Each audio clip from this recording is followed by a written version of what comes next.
So I wanted to share, I'm at an extended stay in America. I fixed the toilet. The water was running. And I had pooped.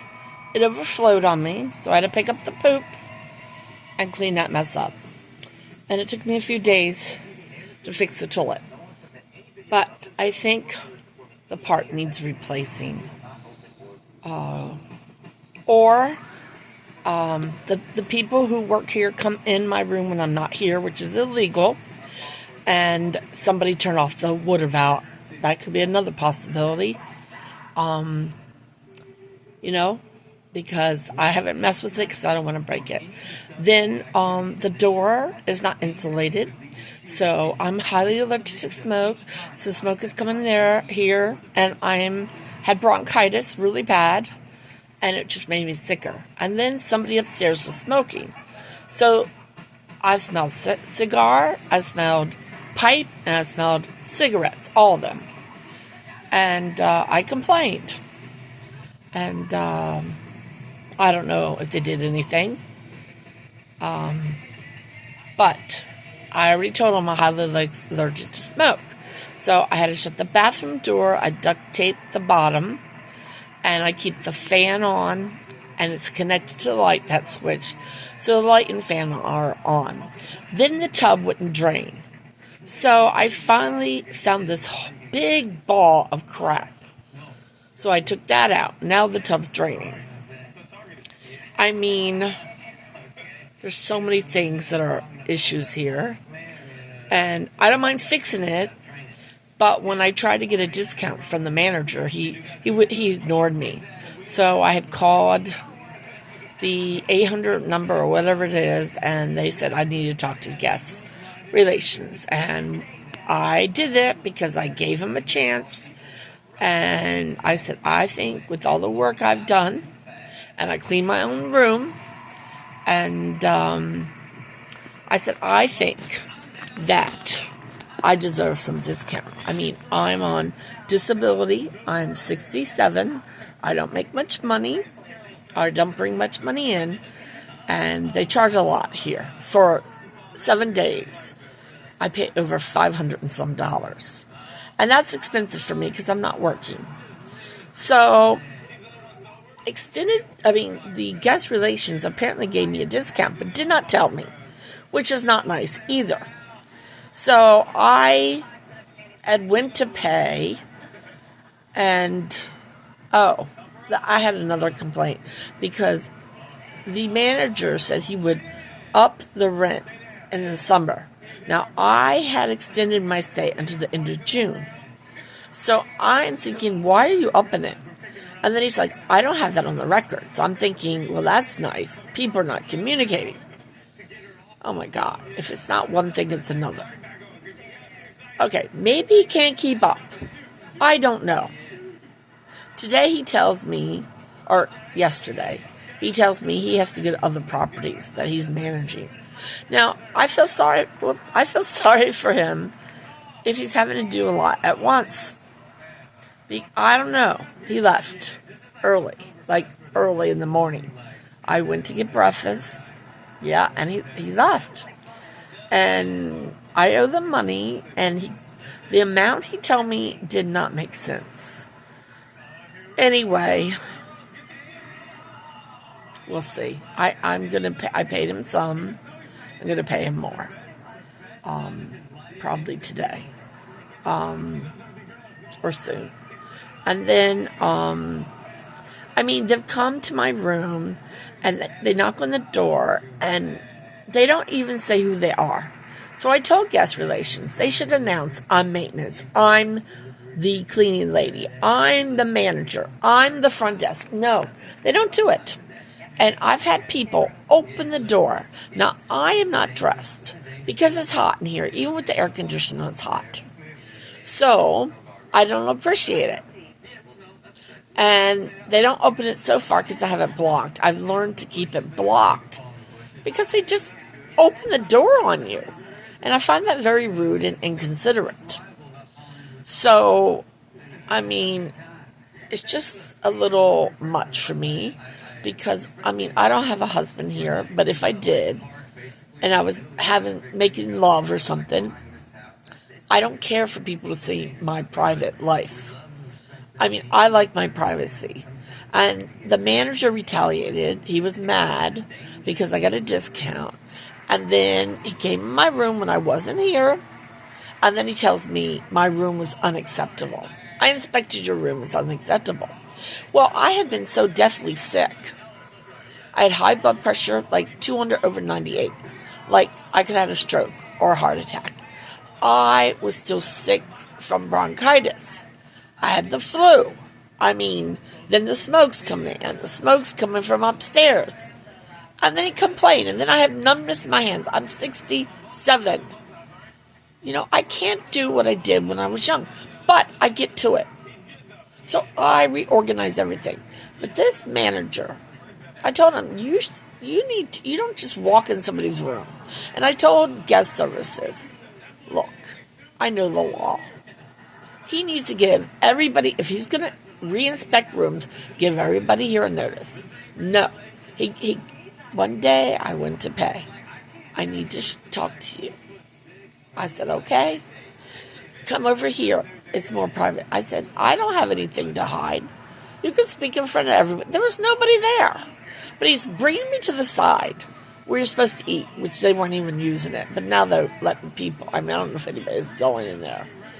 I mean, they moved the tables. So, I mean, an Indian man left his trash. Then all the tables and chairs were moved.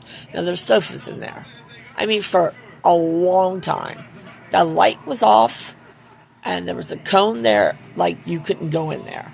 I didn't even know it existed. So what happened is, he calls me and he says, look, I'm going to give you 7 days to clean your room. Whatever, organize it his way or whatever way. And he says, you know, like he's going to work with me. I said, okay. And then he says, let's schedule an appointment. I said, when do you want the appointment? No. When do you want it? I said, no. You tell me.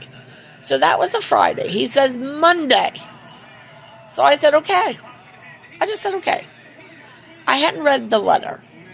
When I looked at the letter he gave me, he was saying something completely different. He was actually, I could tell he wanted to kick me out. And I was upset about it because I already was homeless. And now I'm here and I don't want to go back on the streets. Because I get sick because people smoke. And the pollution. And here he is. I saw that letter. I read it and I could not believe. I said, well, boy, he's doing everything to kick me out. He complained, people come here, they don't pay, and I'm paying, sometimes late, but I pay him. And he's taken people from the jail. Sheriff's department had people come here. They brought him there. And, you know, when he said he was going to charge more in the summer. I mean, the next week I came, he's charging me more. I mean, I couldn't believe it. And he didn't think it was much. But to me, when you're on a fixed income, it's a lot. So what happened is, I heard him talking. Because there was a guy coming from jail, and his sister wanted to pay. And he was on the phone forever. And I didn't care. I said, take care of business. I can wait. And there was like 10 people came that day. I've never seen it that way. So it was pretty crazy. And what happened is, I hear him talking.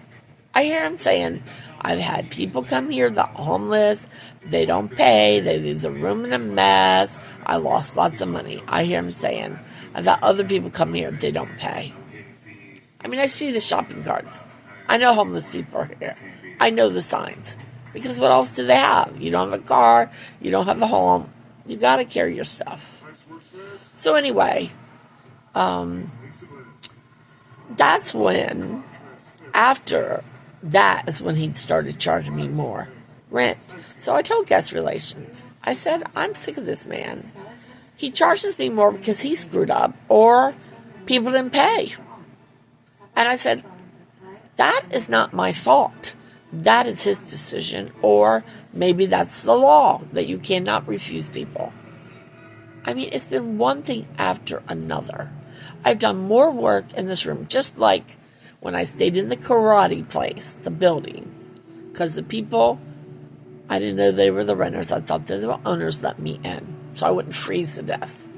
And I fixed up that place. I did so much work, but the owner showed up. He happened to be a Muslim. Oh, this man here is a Muslim too. Oh, he was so mean to me. He called the police on me, that man. I said, and they came, and they said, do you want to, make charges? He said, no. I wanted to leave.